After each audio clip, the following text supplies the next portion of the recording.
Merci Madame la Présidente. J'ai avant toute chose une pensée forte pour toutes les victimes qui sont très absentes de l'audition de cet après-midi. L'unique sujet est de savoir pourquoi à cette époque les enfants n'ont pas parlé, mais aussi pourquoi les adultes de l'établissement, qui savaient avant la plainte pour viol et agression sexuelle de 1998, n'ont pas saisi la justice sur les premières violences suspectées, avérées ou constatées.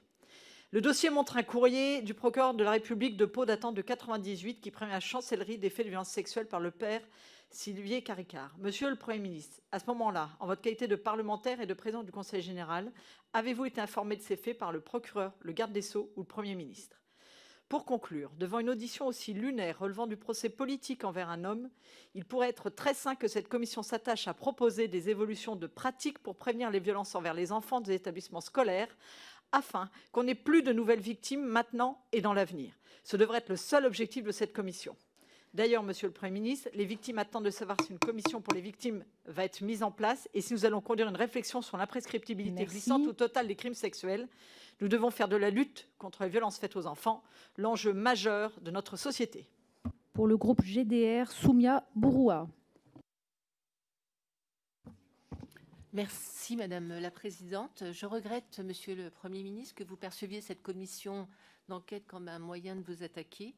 Vous avez à plusieurs reprises remis en cause le travail des parlementaires ainsi que le professionnalisme et l'impartialité des fonctionnaires de cette commission. Et pourtant, cette commission a permis de libérer la parole de nombreuses victimes et de révéler le mécanisme d'omerta qui sont présents dans certains établissements privés sous contrat avec l'État.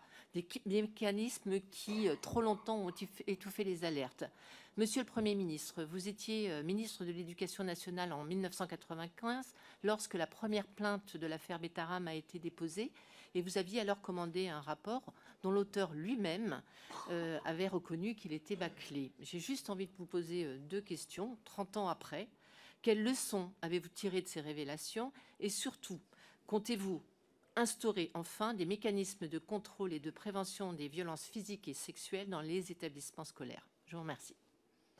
Merci. Nous passons au groupe UDR avec Bartholomé Lenoir. Merci Madame la Présidente. Monsieur le Premier ministre, le drame de Betaram nous a tous scandalisés et le courage des victimes qui ont osé briser le silence doit constituer pour nous, parlementaires, un exemple. Nous l'avons vu au cours des auditions de cette commission d'enquête, il n'existe pas de profil type de victime.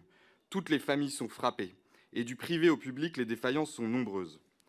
Loin des instrumentalisations, nous devons tous travailler à protéger au mieux les enfants scolarisés au sein des établissements scolaires de notre pays. Les auditions qui vous ont précédé, Monsieur le Premier ministre, nous ont permis de prendre conscience de l'ampleur des défaillances des systèmes d'alerte, des procédures de contrôle et des dispositifs d'écoute pour les enfants victimes. Ceux qui sont investis sur le terrain ne cessent d'alerter sur les réformes que doit effectuer l'Éducation nationale, sur ces processus d'alerte et ces mécanismes de prévention pour une meilleure protection et une meilleure prise en charge des élèves.